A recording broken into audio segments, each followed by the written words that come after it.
Perpendicular bisector.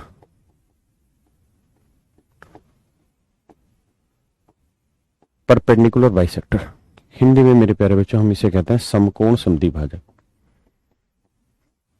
समकोण समद्विभाजक।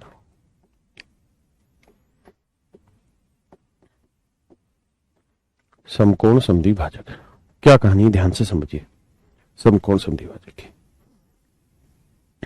Basic चीजें यहां बैठाते रहिए, आगे बढ़ते रहिए।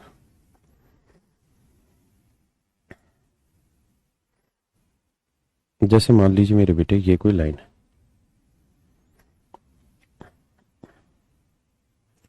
अगर मैं इस लाइन का परपेंडिकुलर बाइसेक्टर खींचना चाहता हूं तो क्या तरीका होगा।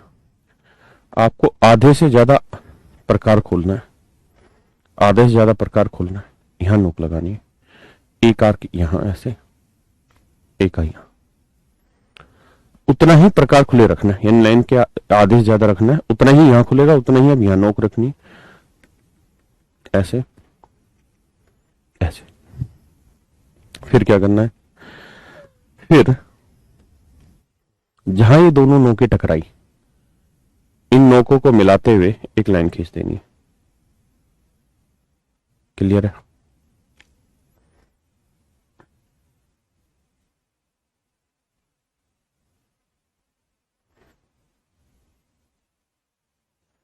इन दोनों नोकों को मिलाते हुए ये लाइन खींच देनी है जो डॉटेड आपके सामने दिखाई दे रही है। तो ये जो डॉटेड लाइन होगी ये ऐसी लाइन होगी जो इस लाइन को दो इक्वल पार्ट्स में भी बांटेगी, यानी मिड पॉइंट से होके गुजरेगी, मिड पॉइंट से भी होके गुजरेगी, मिड पॉइंट से होके गुजरेगी। दूसरा, ये इसके ऊपर 90 डिग्री का एंगल भी बनेगी, 90 डिग्री का कोण भी बनेगी। यानी परपेंडिकुलर बाइसेक्टर एक ऐसी लाइन होती है जो किसी लाइन को 90 डिग्री पे, जिस किसी लाइन पे 90 डिग्री का कोण भी बनाती है और उसे दो बराबर बराबर भागों में बांटती है। 90 डिग्री का कोण भी बनाती है और साथ के साथ दो बराबर भागों में उसे बांटती है। ये होता है मेरे प्यारे बच्चों परपेंडिकुलर बाइसेक्टर। हाँ ना, 10 सेकंड के लिए इसकी तरफ देखते रहिए और देखिए क्या क्या इसमें दो अहम बिंदु रहे। पहला अहम बिंदु ये रहा कि बनता कैसे। तो लाइन से आधी, मतलब लाइन के आधे से ज्यादा लंबी आर्क खोल लो, एक ऊपर एक नीचे, फिर दूसरी साइड से वही सेम प्रकार खुला हुआ, एक ऊपर एक नीचे। जहां दोनों आर्क टकराई उनके बीचों बीच ये लाइन खींच देनी। तो अब जो ये लाइन बनेगी ये ऐसी लाइन होगी जो दूसरी लाइन पे परपेंडिकुलर भी होगी और उसको दो बराबर हिस्सों में बांटेगी भी, मिड पॉइंट पे भी काटेगी। बाइसेक्ट मतलब दो बराबर हिस्सों में बांटेगी। तो उम्मीद है ये बात आपको समझ आई होगी, पक्का। अब बढ़ते मेरे बच्चे आगे। देखिए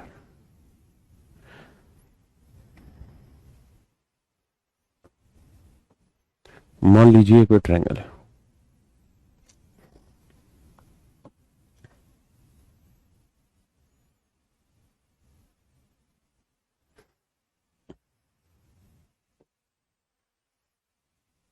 ये कोई ट्रायंगल है। अगर मेरे प्यारे बच्चों हम किसी त्रिभुज की, ये जो सामने त्रिभुज है, इसकी हर एक साइड का परपेंडिकुलर बाइसेक्टर खींच दें, हर एक साइड का परपेंडिकुलर बाइसेक्टर खींच दिए, मैंने एक्यूट एंगल बनाने की कोशिश की। एक्यूट एंगल ट्रायंगल बनाने की कोशिश की है, न्यून कोण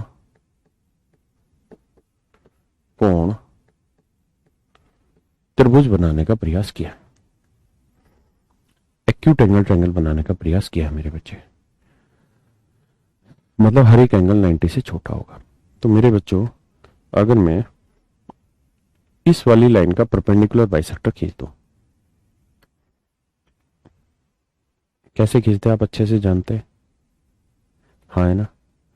ये ऐसी लाइन होगी जिसको 90 डिग्री भी काटेगी, जो इसको 90 डिग्री भी बनाएगी और इसे दो इक्वल पार्ट्स में भी बांटेगी, हाँ है ना। ऐसे ही एक परपेंडिकुलर बाइसेक्टर में यहां से खींच दे रहा हूं,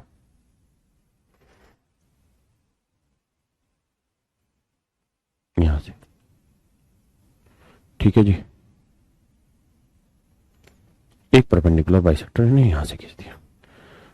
इस बात का विशेष रूप से ध्यान रहे कि परपेंडिकुलर बाइसेक्टर वर्टेक्स से होकर नहीं गुजरता सामान्य तौर पर, यानी ऐसा कोई नियम नहीं है कि वो वर्टेक्स से गुजरे। इस बात को साइड में लिख देते हैं। Perpendicular bisector does not pass through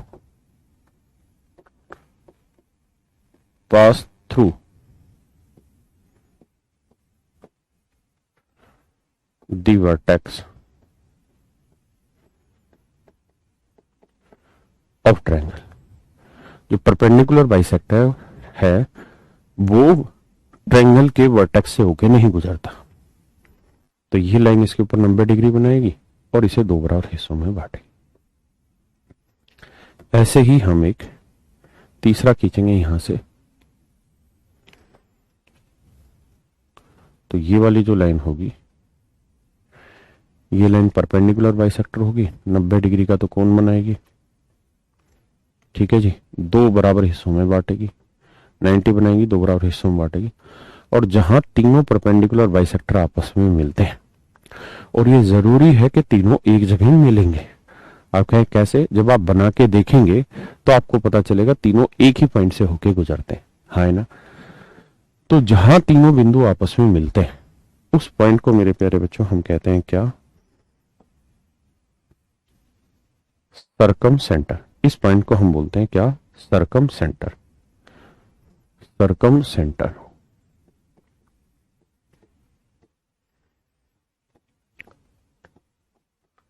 circum centre बोलते हैं, हिंदी में बोले तो परिकेंद्र।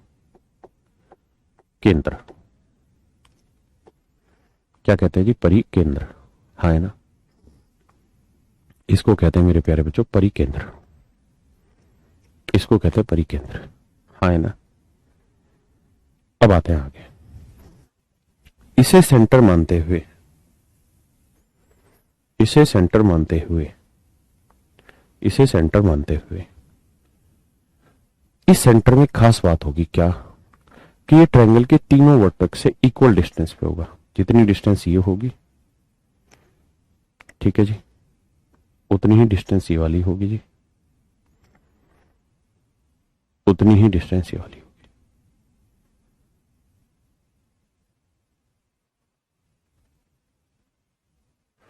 उतनी ही डिस्टेंस ये वाली होगी। यानी जहां तीनों परपेंडिकुलर बाइसेक्टर आपस में आके मिलते हैं उस पॉइंट से ट्रायंगल के तीनों ही वर्टेक्स की लेंथ इक्वल होती है। और इस इक्वल लेंथ को मेरे प्यारे बच्चों हम कहते हैं सर्कम रेडियस। सर्कम रेडियस, परित्रिज्या। और आप इस बात को अच्छे से समझ ही गए होंगे कि ये तीनों ही लेंथ आपस में बराबर है, यानी ये सर्कम रेडियस होगी, ये भी सर्कम रेडियस होगी और ये भी सर्कम रेडियस, तीनों बराबर होगी। अगर ये तीनों सर्कम रेडियस हैं, तीनों सर्कम रेडियस है, तो मेरे प्यारे बच्चों यहां पे जो सर्कल बनेगा,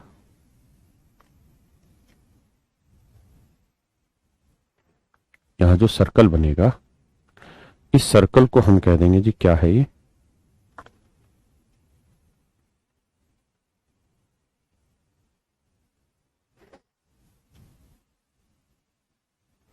इस सर्कल को मेरे प्यारे बच्चों हम कह देंगे सर्कम सर्कल। Circum circle.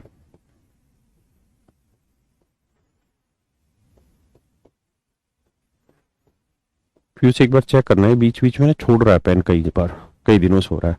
या तो इसकी मेमोरी फुल हो रही होगी, है इसका निब। अच्छा, ऐसा तो ये कहलाता मेरे बच्चे सर्कम सर्कल। इसे हम हिंदी में कहते हैं परिव्रत। क्या कहते हैं मेरे प्यारे बच्चों? परिव्रत। एक बार इस बात को ध्यान से समझिए, बहुत सारे इस पे क्वेश्चन हैं, बहुत सारे पूछे जाने।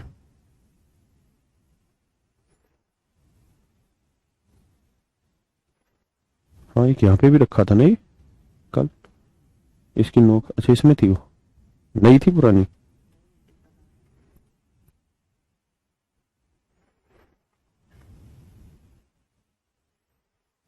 इसे हम कहते हैं मेरे प्यारे बच्चों सर्कम सर्कल। हाँ ठीक कह रहा है।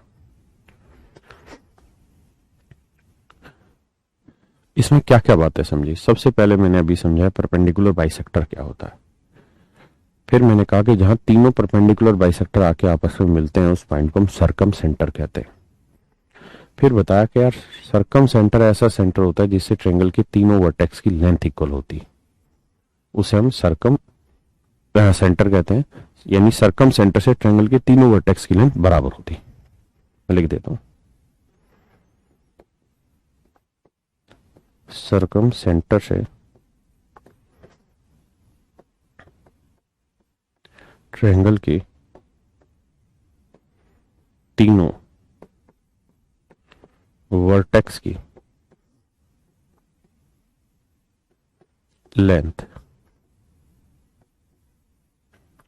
है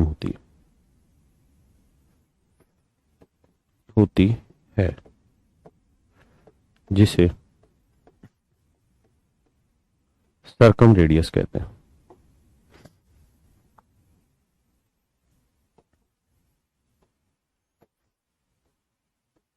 जिसे सर्कम रेडियस कहते हैं। सर्कम सेंटर से ट्रायंगल के तीनों वर्टेक्स की लेंथ सेम होती है जिसे सर्कम रेडियस कहते हैं। तो क्या आप मेरी इस बात को समझ पाए मेरे बच्चे? देखिए, आप अभी तो इसे नोट डाउन कर ही रहे होंगे, यहां नोट डाउन करिए, ज्यादा जरूरी। घर जाके एक एक पॉइंट को बड़े साफ सुथरे तरीके से लिखिएगा। यहां से दबा के क्वेश्चन पूछे जाते हैं, दबा के सवाल आने, ध्यान रखना, ठीक है? तो मेरे प्यारे बच्चों, अगर एक्यूट एंगल ट्रायंगल होती है ना तो उसका सर्कम सेंटर यहां बनता है, इस जगह अंदर बनता है ट्रायंगल, ठीक है? अब आते हैं जी राइट एंगल ट्रायंगल पे।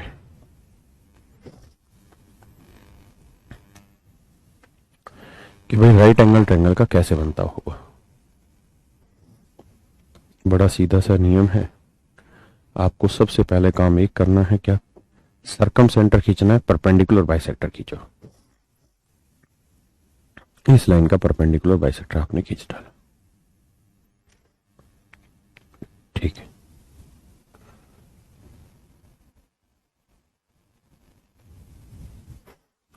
ये जो लाइन है ये यहाँ 90 डिग्री का कोण भी बनाएगी और दो बराबर हिस्सों में भी मेरे प्यारे बच्चों इसे बांटेगी। क्लियर है? ऐसे ही अब आपको इस वाली लाइन का परपेंडिकुलर बाइसेक्टर खींचना है।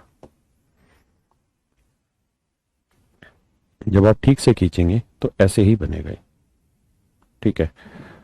अब ठीक से खींचने का अर्थ है कि आप कोई भी ट्रायंगल बनाए उसका फूटा प्रकार लेके अपने हाथ से परपेंडिकुलर बाइसेक्टर बना बना के देखें।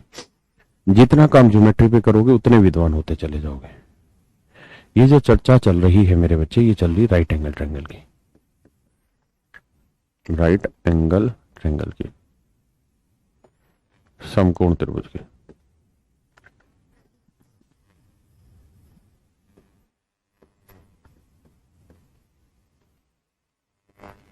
समकोण त्रिभुज की, ठीक है जी?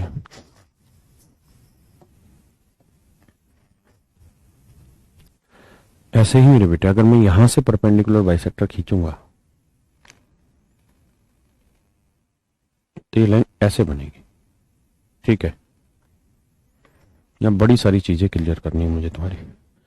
तो ये मिड पॉइंट से होके गुजरेगी, हाँ जी, ये मिड पॉइंट से होके गुजरेगी और यहां परपेंडिकुलर बनाएगी, यानी इसे दो बराबर हिस्सों में बांटेगी।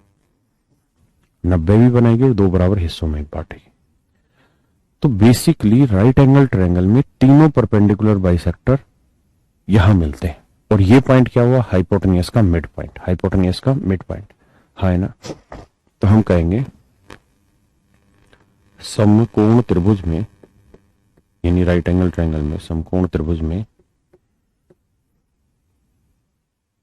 कर्ण का, कर्ण यानी हाइपोटेनियस का मध्य बिंदु, मध्य बिंदु ही परिकेंद्र होता है। परिकेंद्र माने सर्कम सेंटर होता है, परिकेंद्र होता है।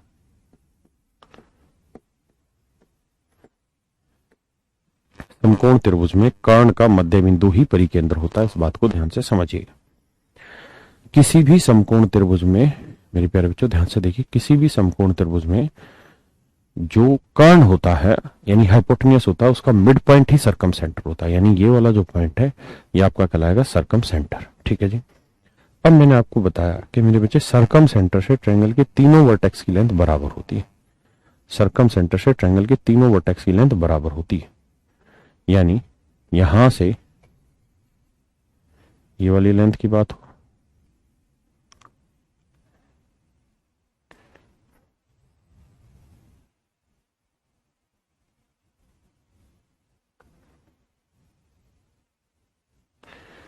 या फिर ये वाली लेंथ हो, या फिर ये वाली लेंथ हो, ये तीनों ही लेंथ आपस में बराबर होती हैं और इन तीनों ही लेंथों को हम कहते हैं सर्कम रेडियस। Circum radius. एक बात और ध्यान रहे, क्या आपके मन में ये बिल्कुल नहीं आना चाहिए कि ये जो भी ये रेड कलर टाइप सी जो ये लाइन खींची मैंने तेरी क्या, ये जो लाइन है ये वर्टेक्स से होकर नहीं गुजरती, क्योंकि परपेंडिकुलर बाइसेक्टर कभी भी वर्टेक्स से होकर नहीं गुजरता, कभी नहीं, मतलब सामान्य तौर पे नहीं गुजरता। दो केसेस में गुजरता है, वो आखिरी में समझाऊंगा। ठीक है जी। यानी आप ये मत सोचना कि ये वाली जो लाइन है, ये वाली जो मैंने हिलाई है, ये लाइन वर्टेक्स से होकर नहीं गुजरेगी। क्लियर है? ये लाइन वर्टेक्स से होकर नहीं गुजरेगी, ये लाइन तो यहां निकल जाती है, हाँ है ना। दूसरी बात ये मत, और ये वाली ही लाइन बेसिकली इस पे 90 डिग्री बना रही है। ये जो पिंक वाली लाइन है ना, पिंक कह लो जो मर्जी कह लो, यही वाली इस पे 90 बना रही है। ये वाली जो लाइन है ये इस पे 90 नहीं बनाती, ये 90 नहीं बनाती, इस बात का ध्यान रहे। 90 कौन सी बनाती मेरे बेटे? ये वाली लाइन 90 बनाती, ये यानी, और इसको यानी ये वाली लाइन 90 बनाती है, ये लाइन 90 बनाती है। ठीक है, यानी मैं ऐसे कह सकता हूं कि सर अगर कोई राइट एंगल ट्रायंगल है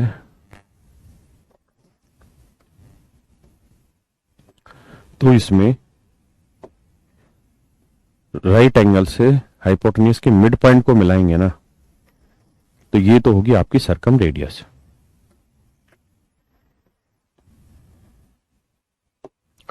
और यहां से अगर हम परपेंडिकुलर बाइसेक्टर खींचेंगे, इस लाइन पे परपेंडिकुलर बाइसेक्टर खींचेंगे,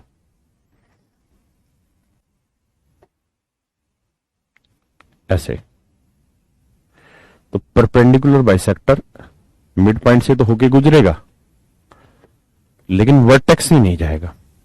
इसलिए परपेंडिकुलर बाइसेक्टर और सर्कम रेडियस में डिफरेंस ध्यान से समझ लेना, हाँ है ना, कोई अंतर नहीं रहना चाहिए। एक एक चीज डिटेल में लिखवा रहा हूं। तो मेरे प्यारे बच्चों, ये सर्कम सेंटर हो गया, ये सर्कम रेडियस हो गई।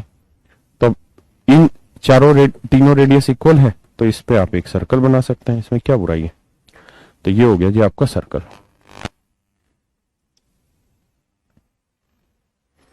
बन गया तो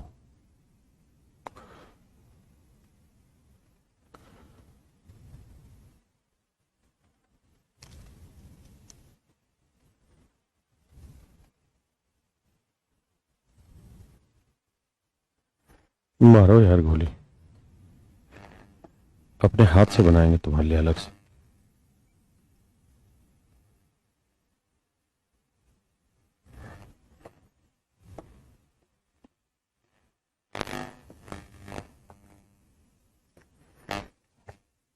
ये वाला जो बनेगा मेरे बच्चों, ये वाला होगा आपका सर्कम सेंटर। ये सॉरी, ये सर्कम सेंटर, ये सर्कम रेडियस, ये सर्कम सर्कल, ये सर्कम सर्कल। तो ध्यान रखिएगा, अगर ट्रायंगल एक्यूट एंगल है तो सर्कम सेंटर अंदर बनता है, राइट एंगल है तो सर्कम सेंटर हाइपोटेन्यूस के मिड पॉइंट पे बनता है, हाँ है ना। अब आते हैं इससे अगले पे कि अगर ट्रायंगल ऑब्ट्यूस एंगल हो, अगर ट्रायंगल मेरे बच्चे कैसी हो, ऑब्ट्यूस एंगल हो,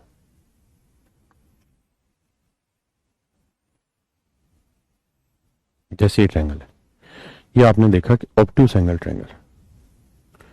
तो मेरे बच्चे अगर मैं इसका सरकम सेंटर खींचना चाहता हूं तो क्या तरीका होगा? तो आप कहेंगे सर तरीका एक ही है कि आप हर एक लाइन का परपेंडिकुलर बाइसेक्टर खींचे। तो सर इस लाइन का परपेंडिकुलर बाइसेक्टर खींचेंगे, ऐसे जाएगा, यानी ये इस पे 90 डिग्री बनाएगा, दो बराबर हिस्सों में बांट देगा। ऐसे ही सर इस वाली लाइन का परपेंडिकुलर बाइसेक्टर खींचेंगे, ऐसे बनेगा सर 90 बनाएगा, दो इक्वल पार्ट्स में बांट देगा, हाँ है ना। ऐसे ही मेरे बेटे इस लाइन का परपेंडिकुलर बाइसेक्टर खींचोगे तो इस लाइन का परपेंडिकुलर बाइसेक्टर ऐसे गुजरेगा, 90 बनाएगा, दो इक्वल पार्ट्स में बांटेगा। ये था आपका ऑब्ट्यूस एंगल। तो आपने यहां एक चीज गौर की क्या कि तीनों परपेंडिकुलर बाइसेक्टर कहां जाके मिल रहे हैं? ट्रायंगल से बाहर जाके मिले। तीनों परपेंडिकुलर बाइसेक्टर मेरे प्यारे बच्चों कहां मिले? ट्रायंगल से बाहर जाके मिले।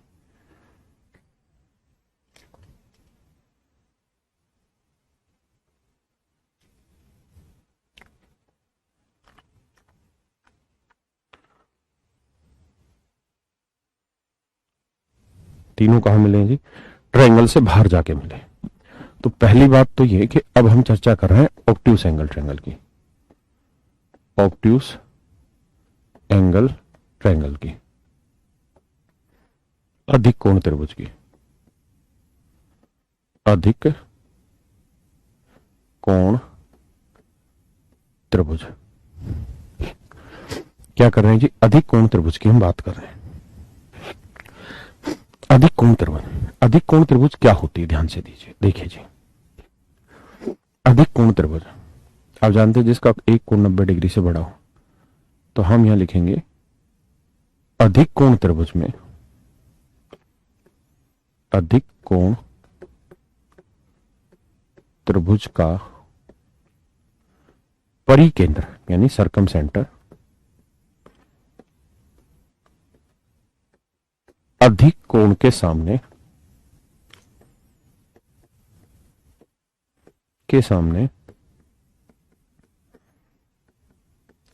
तथा त्रिभुज से बाहर बनता है। त्रिभुज से बाहर बनता है यानी ऑब्ट्यूस एंगल ट्रायंगल का जो सरकम सेंटर होगा मेरे बच्चे, वो इस ऑब्ट्यूस एंगल के अपोजिट यानी सामने होगा और ट्रायंगल से बाहर होगा। क्लियर है? अब हम इसके ऊपर एक सर्कल बना देंगे यार, ऐसी बात है तो देखिए भैया सर्कल बनाते हैं।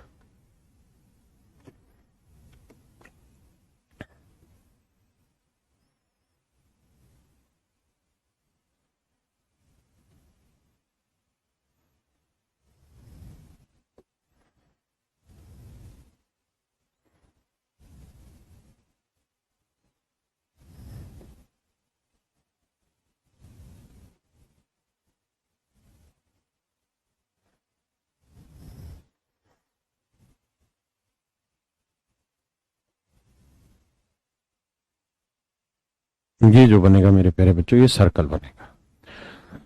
जब अच्छे से बनाओगे तो अच्छे से दिखेगा भी आपको, हाँ है ना। ये बनेगा मेरे प्यारे बच्चों सर्कल। और आप अच्छे से इस बात को जानते हैं कि सर्कल से ये जो सरकम सेंटर है, इससे सर्कल के हर एक पार्ट की जो डिस्टेंस होगी वो बराबर, यानी इसकी जो डिस्टेंस होगी, ये वाली जो डिस्टेंस होगी और ये वाली जो डिस्टेंस होगी, ये तीनों डिस्टेंस बराबर होगी और इन तीनों डिस्टेंस को ही हम सरकम रेडियस कहते हैं। सरकम रेडियस कहते हैं।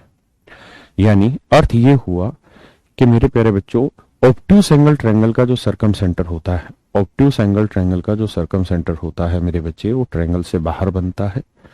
ऑब्ट्यूस एंगल ट्रायंगल का सरकम सेंटर ट्रायंगल से बाहर बनता है। दूसरी बात, ये बात तो ठीक है सर कि बाहर बनेगा, ऑब्ट्यूस एंगल के सामने बनेगा, है ना। और सरकम सेंटर से हर एक पॉइंट वर्टेक्स की डिस्टेंस बराबर होती है, जिसे हम सरकम रेडियस कहते हैं। ये जो आर लिखा है ये इसकी रेडियस है। क्लियर है? क्या आप मेरी बात यहां तक समझ पाए? तीन ही तो रेडियस बनी क्योंकि तीन वर्टेक्स है यहाँ, इसके हिसाब से। तो अभी मैंने कुल मिला के आपसे पूरी चर्चा की किस चीज की? सरकम रेडियस की। अभी मैंने चर्चा की मेरे प्यारे बच्चों सरकम रेडियस की, सरकम सेंटर की। अब अगला पॉइंट पे आते हैं. Now we are going to discuss ortho centre.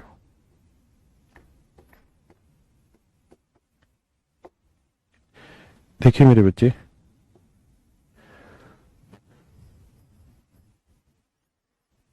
हम कोई ट्रायंगल ले लेते हैं.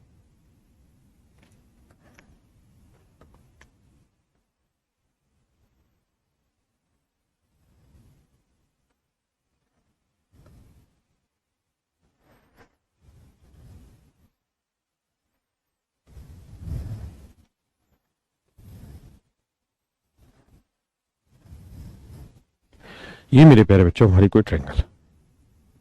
अगर मैं यहां से एक ऐसी लाइन ड्रॉ कर दूं जो इस लाइन पे 90 डिग्री का कोण भी बनाए और इसे दो बराबर भागों में बांटे, तो इस लाइन को हम बोलते हैं मेरे प्यारे बच्चों परपेंडिकुलर बाइसेक्टर.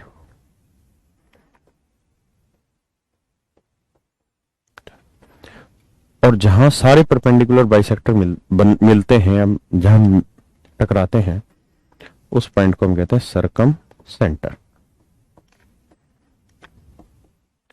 हिंदी में कहते हैं परिकेंद्र.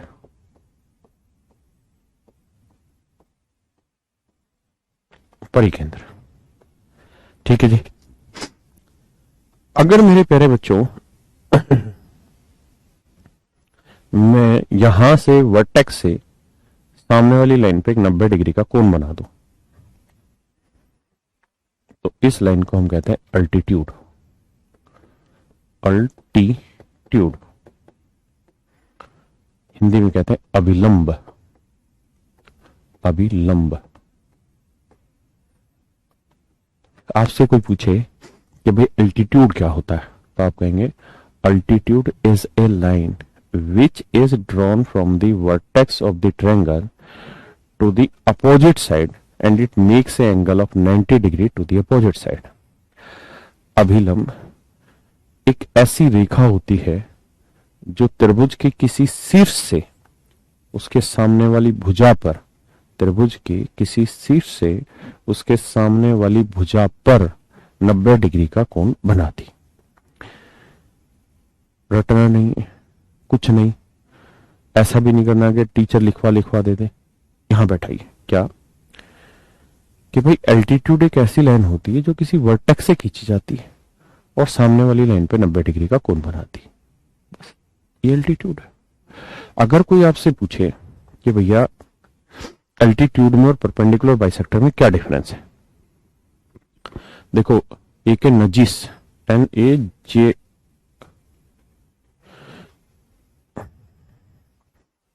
यहां तक की बात आई समझ.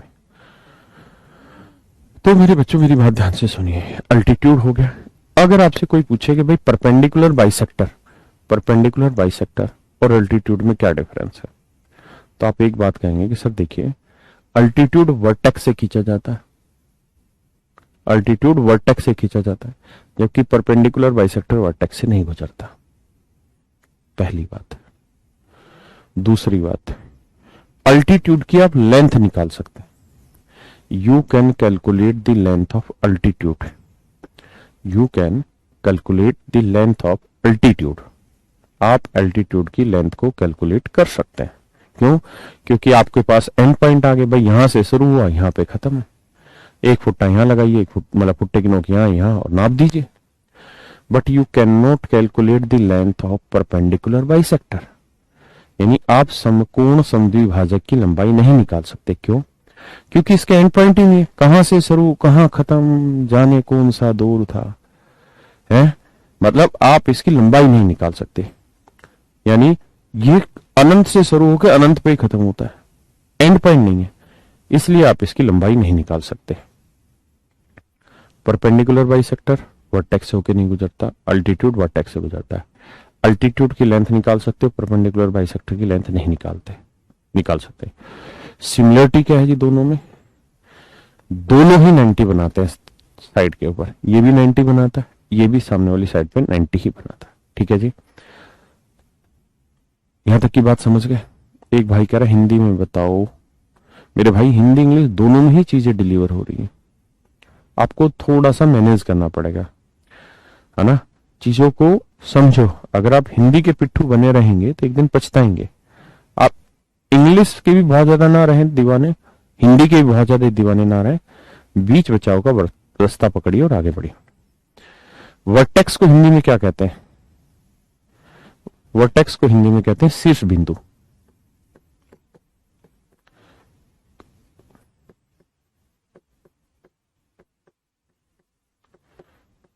मतलब त्रिभुज का जो शीर्ष है उस बिंदु से, ठीक है। अच्छा, जहां तीनों एल्टीट्यूड आपस में मिलते हैं आके, उस पॉइंट को हम कहते हैं ऑर्थो सेंटर। आप सबसे रिक्वेस्ट है, कंफ्यूज नहीं होना, चीजों को बड़े प्यार से बारीक तौर पे समझते चले जाइए। ऑर्थो सेंटर मेरे बच्चों,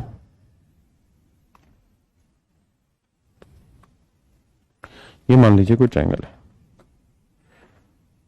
अब मैं यहां से सामने वाली साइड पे 90 डिग्री बना दो, कोई बुराई है? कोई बुराई नहीं है सर, 90 डिग्री बन गया, अल्टीट्यूड हो गया है, अब ये लंब हो गया।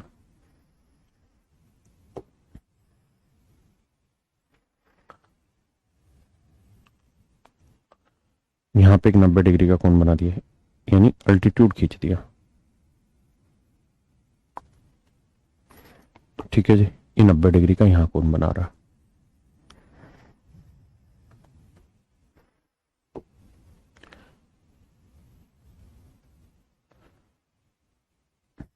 यहां मिल गया जी, ये भी 90 डिग्री का कोण बना।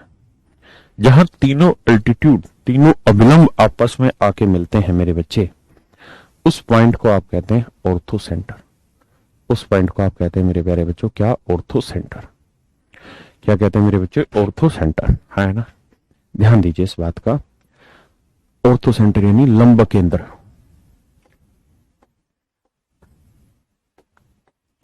उसको आप कहते हैं लंब केंद्र। अब बात समझ पाए? लंब केंद्र, ठीक है जी। अगर ट्रायंगल एक्यूट एंगल है,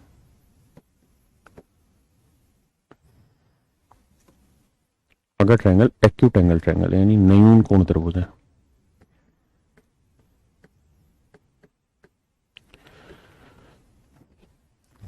तो त्रिभुज के अंदर बनेगा लंब केंद्र, तो लंब केंद्र जो बनेगा वो त्रिभुज के अंदर बनेगा, ठीक है जी। दूसरी बात,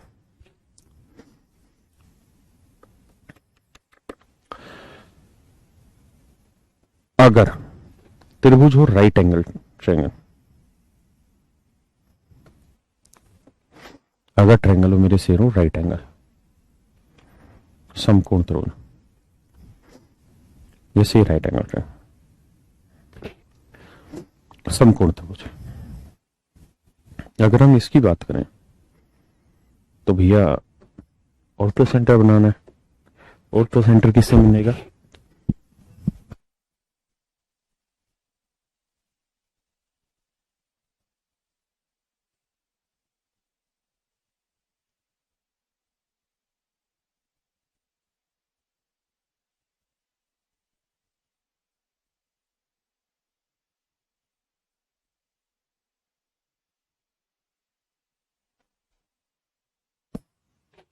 आइए मेरे शेरों, तो आप यहां गौर से देखें तो क्या करना है मेरे बेटे? भाई एल्टीट्यूड खींचना होगा, क्योंकि ऑर्थो सेंटर तो एल्टीट्यूड से मिलके बनता है। तो एल्टीट्यूड क्या होगा भैया? समझाते हैं। वर्टेक्स से सामने वाली साइड पे 90 बनाना। तो भैया इस वाले वर्टेक्स से सामने वाली लाइन पे 90 बना के दिखाओ, कैसे बनेगा? तो आप कहोगे जी ये बन गया।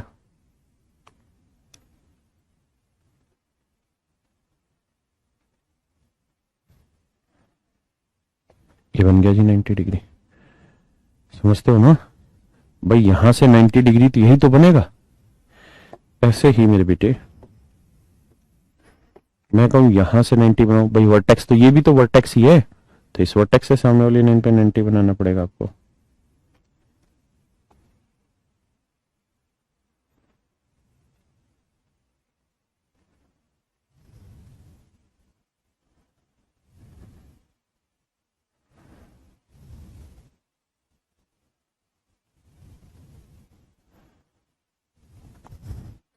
तो यही बनाएगा 90 डिग्री।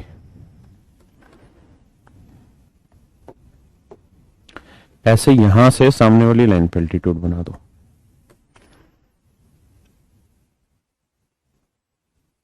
यहां एल्टीट्यूड बना दिया, ठीक है जी। मेरे प्यारे बच्चों, जहां तीनों एल्टीट्यूड आपस में आके मिलते हैं, जहां तीनों एल्टीट्यूड आके आपस में मिलते हैं, तो तीनों एल्टीट्यूड ये वाला, ये वाला, ये वाला एल्टीट्यूड माने अभिलंब, जो सामने वाली भुजा पे 90 डिग्री का कोण बनाया, इसको हम कहते हैं ऑर्थो सेंटर। Ortho centre. यहां सर्कल नहीं बनता, सर्कल बनेगा तो सरकम होगा, ठीक है, सर्कल का नाम आएगा सेंटर के आगे। ये ऑर्थो सेंटर हुआ, लंब केंद्र हुआ। तो किसी समकोण त्रिभुज का लंब केंद्र जो होता है वो हमेशा उसके समकोण पे होता है।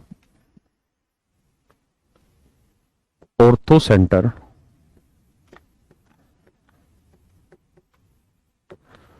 Of A right angle triangle is on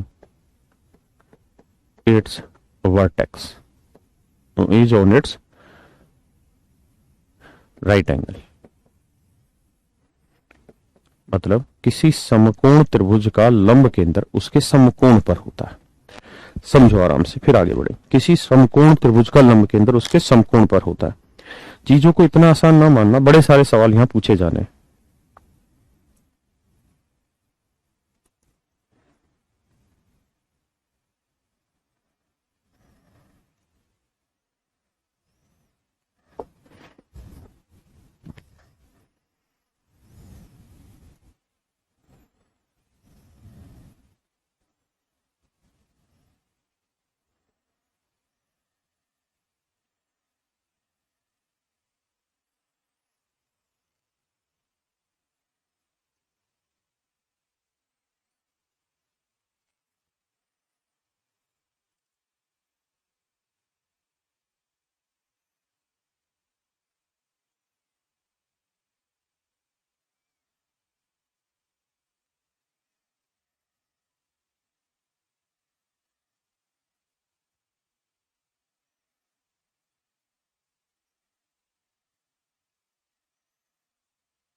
समझो, कुछ पॉइंट लिखो इसमें, फिर आगे बढ़ेंगे।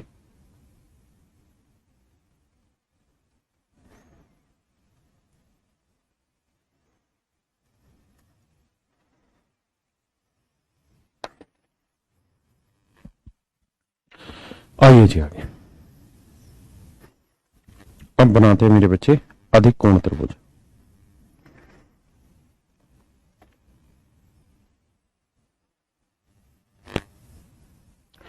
ये हो गई मेरे बच्चे अधिक कोण त्रिभुज, ऑब्ट्यूस एंगल ट्रायंगल।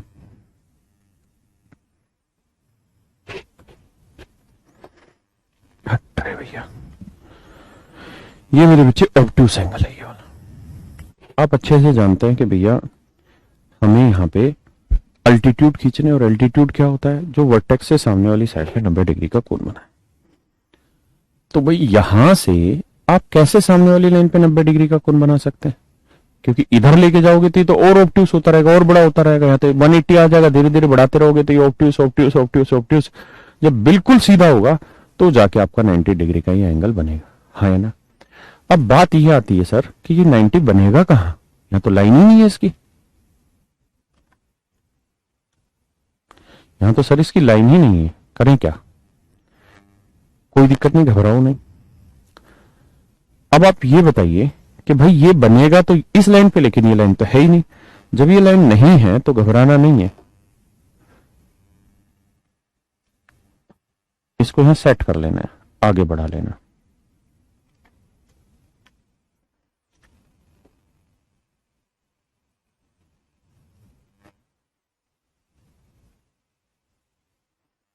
बढ़ा दिया जी। तो ये जो इमेजिनरी लाइन है इसके ऊपर बनेगा, तो ये वाला एंगल होगा मेरे प्यारे बच्चों कितना, 90 डिग्री। कितना होगा जी, 90 डिग्री। मेरी बात समझ पाए? ऐसे ही मेरे शेरों,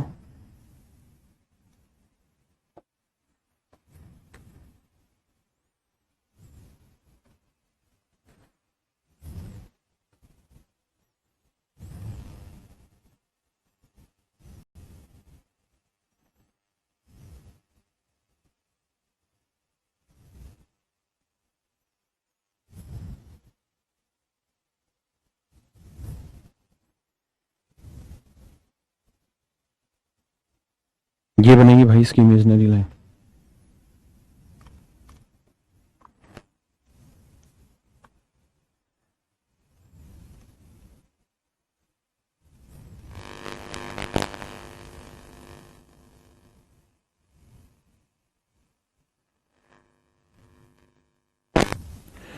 अब मेरे बच्चे ये बताओ, यहां से एल्टीट्यूड डालोगे इस वर्टेक्स से तो कहां बनेगा, इसकी इमेजिनरी लाइन पे ही बनेगा, हाँ है ना, यानी यहां बनेगा, यहां 90 बनाएगा। क्लियर है भाई? इस वाले वर्टेक्स से आप यहां तो खींच ही नहीं पाओगे ना, कहां बनेगा, यहां बनेगा। दूसरी बात, अब लड़ाई आती मेन कि सर इस वाले वर्टेक्स से कहां बनेगा, तो मेरे प्यारे बच्चों यहां बनाओगे आप। लेकिन सर अब दो सवाल है, या तो ये एल्टीट्यूड आगे बढ़ा दो इधर, लेकिन आगे बढ़ा के तो कहीं मिलेंगे नहीं, तो इसको भी पीछे ले आओ इमेजनरी इसकी भी लाइन को, यानी सर ये यहां 90 डिग्री का एंगल बनाएगा, हाँ है ना। लेकिन ये इधर तो मिलने नहीं थे, कहां मिलेंगे, नीचे। तो इसका अर्थ ये हुआ कि तीनों एल्टीट्यूड आके इस पॉइंट पे मिल रहे हैं, तीनों एल्टीट्यूड आके इस पॉइंट पे मिल रहे हैं, इस पॉइंट पे आके मिल रहे हैं। तो मेरे प्यारे बच्चों ये पॉइंट हमारा कहलाएगा ऑर्थो सेंटर, लंब केंद्र, ऑर्थो सेंटर, हिंदी में बोले तो लंब केंद्र,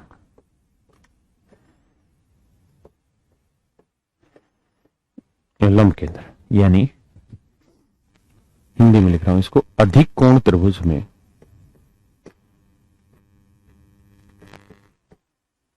त्रिभुज का लंब केंद्र, लंब केंद्र, अधिक कोण त्रिभुज का लंब केंद्र त्रिभुज के बाहर, त्रिभुज के बाहर व अधिक कोण के, अधिक कोण के पीछे या के नीचे या पीछे जो कहना बना होता है। यानी ध्यान दें कि ये है आपका ऑब्ट्यूस एंगल, ये है आपका ऑब्ट्यूस एंगल मेरे बेटे, ये है आपका ऑब्ट्यूस एंगल, हाँ है ना, ये आपका ऑब्ट्यूस एंगल है। और अगर ये आपका ऑब्ट्यूस एंगल है तो इसका जो ऑर्थो सेंटर बनेगा इसके नीचे बनेगा, ऑर्थो सेंटर इसके नीचे बनेगा, हाँ है ना। पढ़ो एक बार ध्यान से, इन पे बड़े सारे सवाल बनते हैं।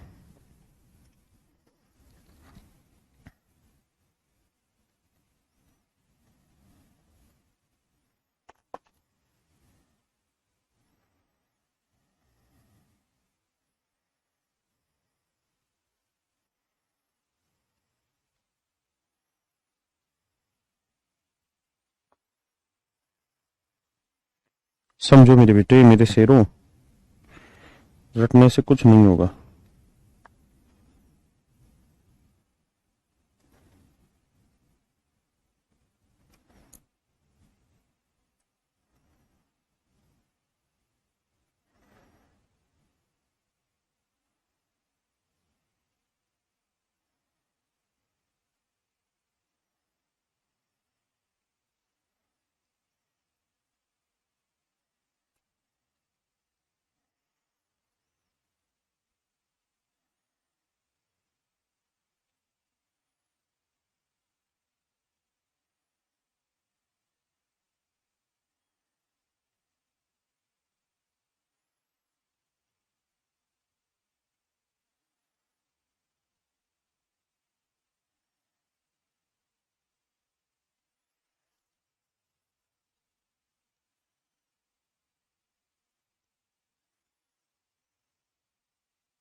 आइए मेरे भाइयों, तो ऑर्थो सेंटर की सारी कहानी आपको पढ़ाई क्या कि भैया अगर एक्यूट एंगल होगी अंदर बनेगा, ठीक है जी। और राइट एंगल होगी तो राइट एंगल पे बनेगा, समकोण पे बनेगा। ऑब्ट्यूस एंगल ट्रायंगल होगी तो बाहर बनेगा यहां पे। क्लियर है? तीन चीजें बता दी। अगर आप डिफरेंस नहीं समझ पा रहे हैं तो इस बात को दोबारा से पढ़ें कि अल्टीट्यूड और बाइसेक्टर में क्या डिफरेंस होता है। हाँ, है ना। अब एक दो बातें और, आगे की कहानी बाद में, पहले से कुछ क्वेश्चन कराने थे मुझे। Please solve it.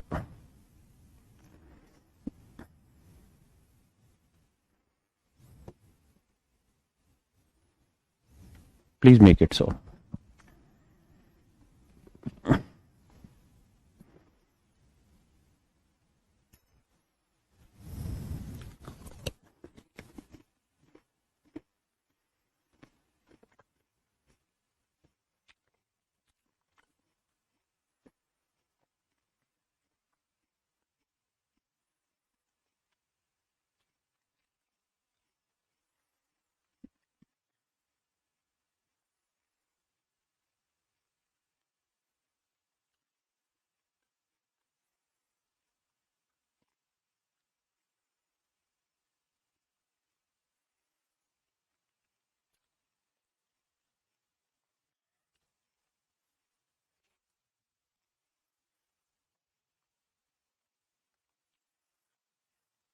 ये है भैया ओ ऑर्थो सेंटर, ठीक है।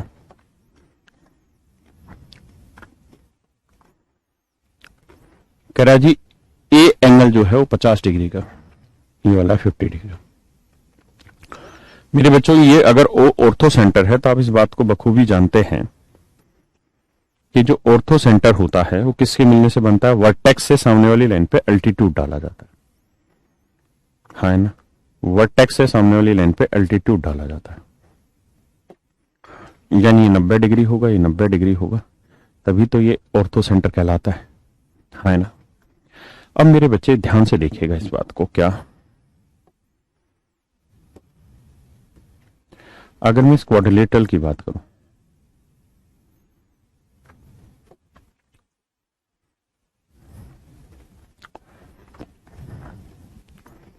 तो आप ध्यान से देखिए, ये जो क्वाड्रिलेटरल है जहां मेरा पेन चल रहा है, एक चतुर्भुज बनी, और क्वाड्रिलेटरल के चारों एंगल का सम होता है 360 डिग्री। तो ये 90 डिग्री, ये 90 डिग्री, ये 50 डिग्री। तो चारों एंगल का सम 360 होता है, ये 90, ये 90, ये 50, ये निकल जाएगा।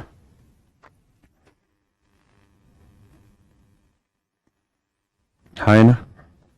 आप कहेंगे जी बिल्कुल निकल जाएगा। कितना होगा जी? 90 90 180। तो इन 360 में 180 गया, 180 180 में 50 गया, कितना बचा? 130। सर ये वाला कोण होगा 130 डिग्री। यानी ये दोनों 90 90 180, तो इन दोनों कोणों का जोड़ भी क्या होना है? 180 होना है। ये 50 है तो ये 130। अब एक बात आप अच्छे से जानते हैं कि वर्टिकल अपोजिट एंगल हो गई दोनों स्ट्रेट लाइनों से, तो ये दोनों एंगल आपस में बराबर होंगे। ये 130 है तो ये वाला कोण भी क्या होगा? 130 डिग्री। और यही आपका उत्तर होगा। यानी ध्यान रखिएगा, ये और ये जो दोनों एंगल होते हैं इनका जोड़ 180 डिग्री होता है। जब यहां क्या बना हो? ऑर्थो सेंटर बना हो। ऑर्थो सेंटर लंब केंद्र बना होता। पक्का?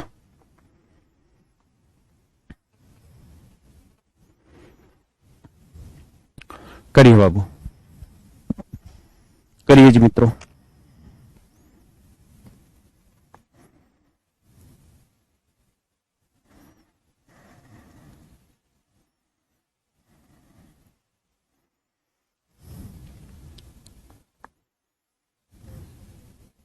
हम्म।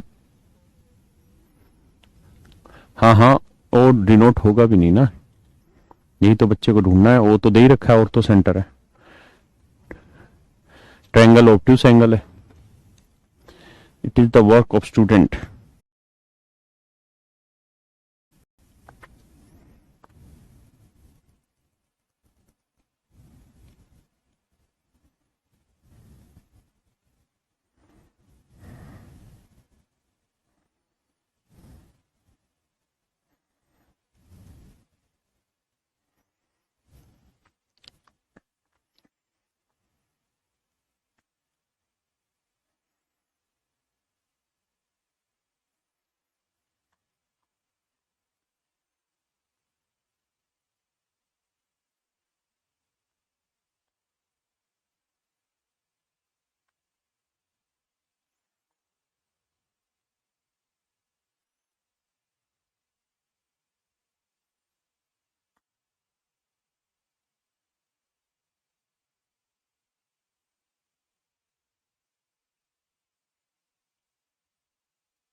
देखिए मेरे बच्चे, कहानी उन दिनों की है जब आपको मैं ऑब्ट्यूस एंगल पढ़ा रहा था।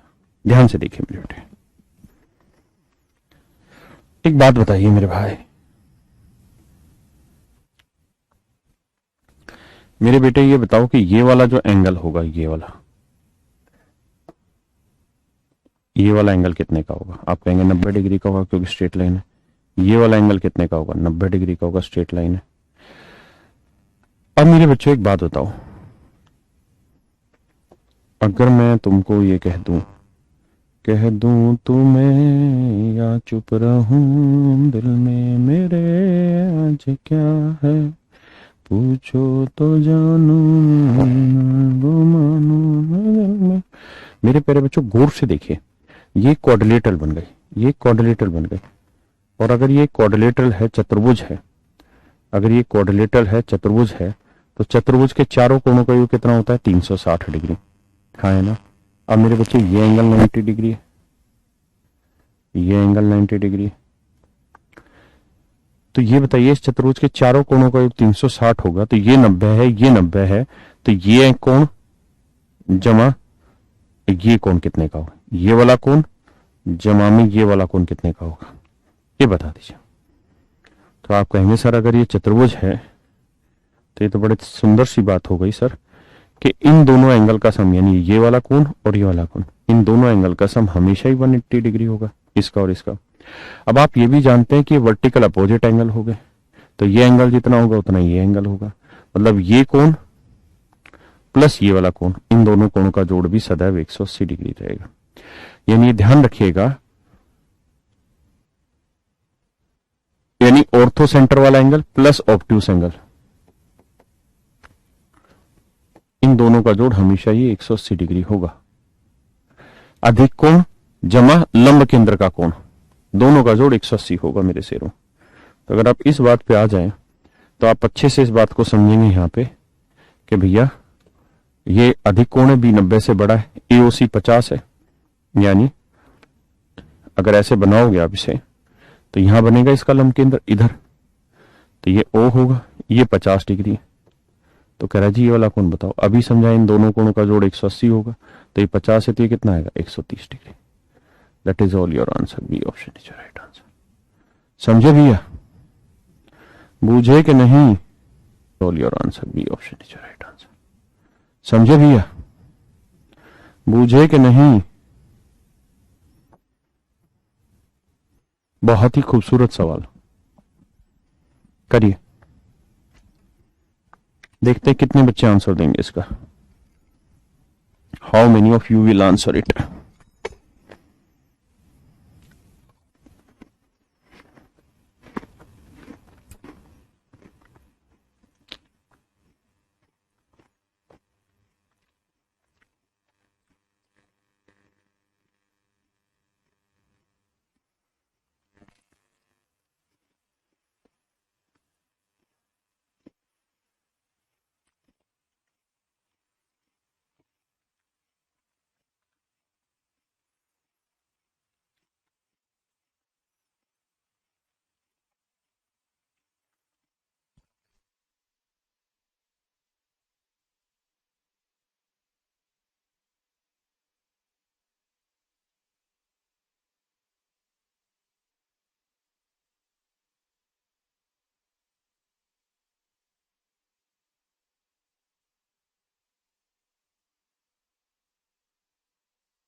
देखिए यार, ये पूछ रहा है कि ओ जो है वो कितनी त्रिभुज का लंब केंद्र है। मेरे बेटे ये दे नहीं रखा, लेकिन है यहां पे भी परपेंडिकुलर। तो मेरे बच्चों ये बताओ सोच समझ के, यहां से एक एल्टीट्यूड खींच दिया, बहुत सुंदर। यहां से एक एल्टीट्यूड खींच दिया, बहुत सुंदर। यहां से एक एल्टीट्यूड खींच दिया, बहुत सुंदर। तीनों एल्टीट्यूड जहां मिलेंगे वो क्या कहलाएगा? Ortho centre. तो ओ ऑर्थो सेंटर होगा किसका? ट्रायंगल एबीसी का। बस, यानी कि एक ही त्रिभुज का ऑर्थो सेंटर होगा ओ।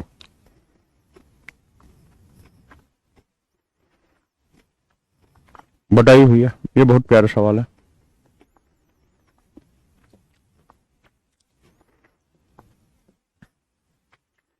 कह रहे D is the ortho centre of how many triangle. D जो है वो कितनी त्रिभुजों का लंब केंद्र है? डी कितनी त्रिभुजों का लंब केंद्र है?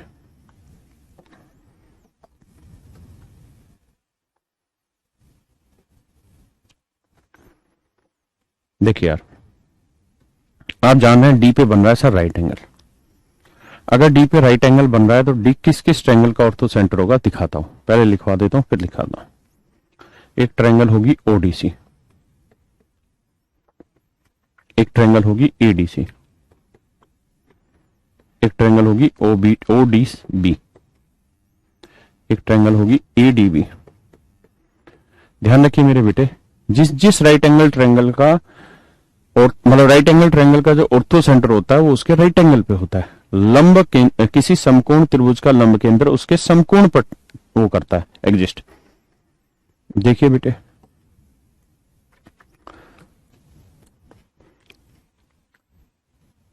इस वाली राइट एंगल ट्रायंगल में राइट एंगल है तो इसका ऑर्थो सेंटर कहां आएगा? डी पे। ठीक है, एक ऐसे ही इस वाली राइट एंगल ट्रायंगल में देखोगे तो इसका राइट एंगल यहां है तो राइट एंगल का ऑर्थो सेंटर उसके राइट एंगल पे होता है। दो। अब देखिए कि डी और किस किस ट्रायंगल का राइट एंगल है? एडीसी का भी राइट एंगल है तो इसका राइट एंगल यहां पे बना तो इसका ऑर्थो सेंटर डी पे बनेगा।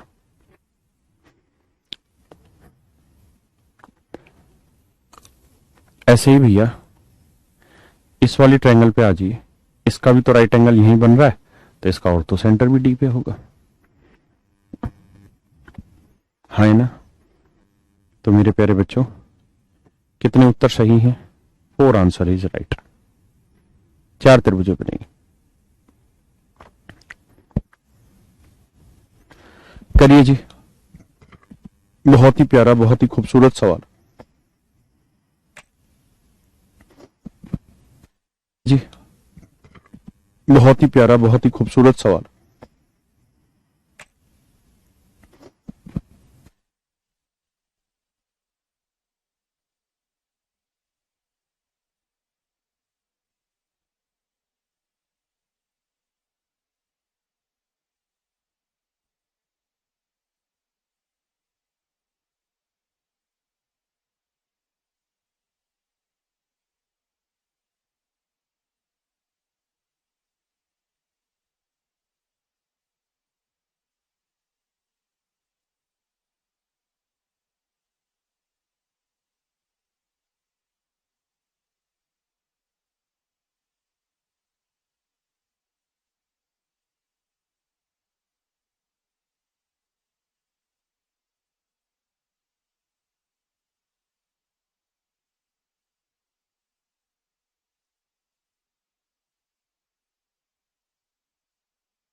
कह रहा बी त्रिभुज का लंब केंद्र है। बी कितनी त्रिभुज का लंब केंद्र है? ध्यान से देखिएगा।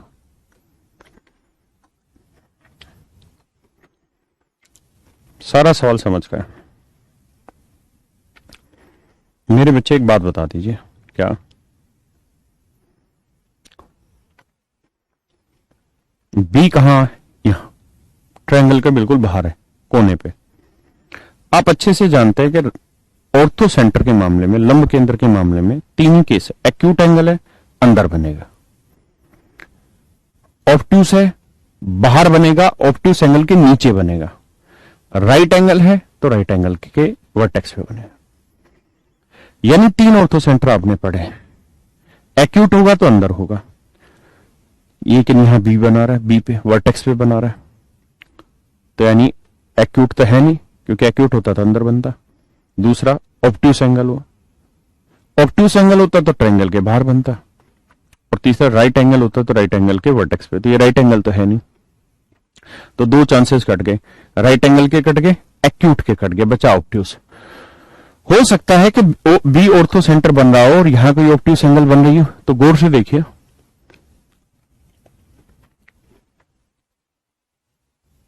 ये वाली ट्रायंगल कैसी है? तो आप कहेंगे सर ये वाली तो सही कह रहे हो, ऑब्ट्यूस एंगल है। ये वाली है कि नहीं ऑब्ट्यूस? बोलो। आप कहेंगे जी हाँ है तो सही, लेकिन पल्ले नहीं पड़ रहा। पल्ले इसलिए नहीं पड़ रहा क्योंकि आप थोड़ा समझना नहीं चाह रहे। यहां से डॉटेड लाइन खींची गई है ऐसे, यहां से डॉटेड लाइन खींची गई मेरे विंडो ऐसे, फिर यहां से ये डॉटेड खींची गई है।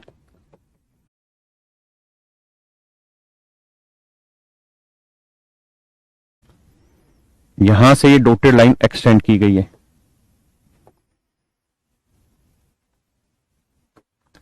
ऐसे ही ये डॉटेड लाइन है। और जहां दोनों एल्टीट्यूड, ये वाला एल्टीट्यूड और ये वाला एल्टीट्यूड जहां आके आपस में मिलते हैं, वो पॉइंट मेरे प्यारे बच्चों आपका कहलाता है ऑर्थो सेंटर। वो मेरे बच्चों आपका पॉइंट कहलाता है ऑर्थो सेंटर। तो बी जो है वो ऑर्थो सेंटर है किस ट्रायंगल का? ए ओ सी का। तो ट्रायंगल ए ओ सी का ऑर्थो सेंटर होगा बी, क्योंकि ये एंगल ऑब्ट्यूस एंगल है। समझे भैया?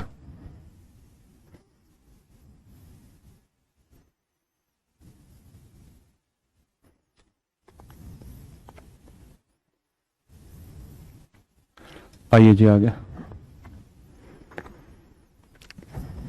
भैया मेरे, एक शब्द आप सुने होंगे जिसे हम कहते हैं मीडियन, माध्यिका। माध्यिका क्या होती है? अच्छा, अगर यहां की चर्चा करें तो आप अच्छे से जानते हैं कि जो ऑर्थो से ना एल्टीट्यूड है वो मिड पॉइंट से नहीं जाता, लेकिन परपेंडिकुलर बाइसेक्टर मिड पॉइंट से होकर गुजरता है। परपेंडिकुलर बाइसेक्टर मिड पॉइंट से होकर गुजरता है। तो मेरे प्यारे बच्चों, किसी वर्टेक्स से सामने वाली लाइन के मिड पॉइंट को अगर हम मिला देते हैं, किसी वर्टेक्स से सामने वाली लाइन के मिड पॉइंट को अगर मैं मिला दूं, किसी वर्टेक्स से सामने वाली लाइन के मिड पॉइंट को मिला दें,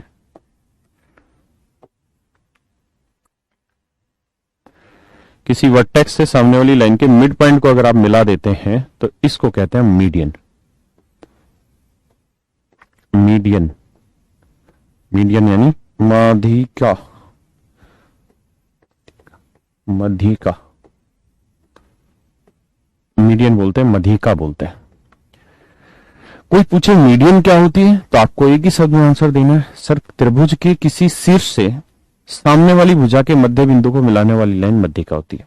आप लिखना चाहें लिख लीजिए, median is a line which is drawn from the vertex of the triangle to the midpoint of opposite side.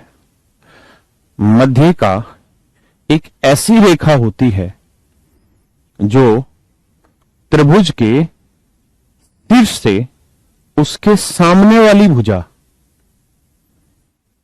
के मध्य बिंदु को जोड़ती है। तो ये होती है मेरे प्यारे बच्चों मीडियन। अगर मैं आपसे ये कहूं कि भाई मुझे अल्टीट्यूड और मीडियन में डिफरेंस बताइए, तो आप कहेंगे अल्टीट्यूड सामने वाली साइड पे 90 बनाता है, मीडियन 90 नहीं बनाती। अल्टीट्यूड मिड पॉइंट से होकर नहीं जाता, जबकि मीडियन सामने वाली साइड के मिड पॉइंट से होकर गुजरती है। सिमिलरिटी, दोनों ही वर्टेक्स से होकर जाते हैं, दोनों की ही लेंथ कैलकुलेट कर सकते हैं। समझ में आई बात? आइए भैया आगे चर्चा में भाग लेते हैं। तो अगर आप मेरी बात को समझ पा रहे हो तो मेरे बेटे अगर ये कोई ट्रायंगल है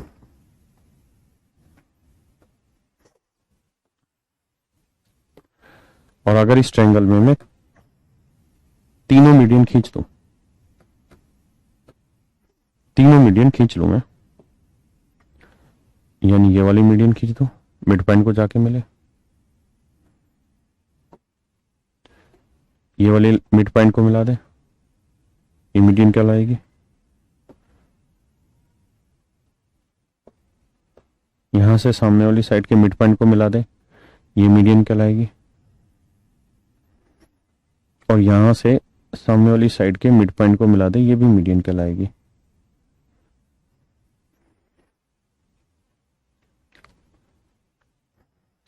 और जहां तीनों मीडियन आपस में मिलते हैं मेरे बेटे, उस पॉइंट को हम कहते हैं सेंट्रोइड।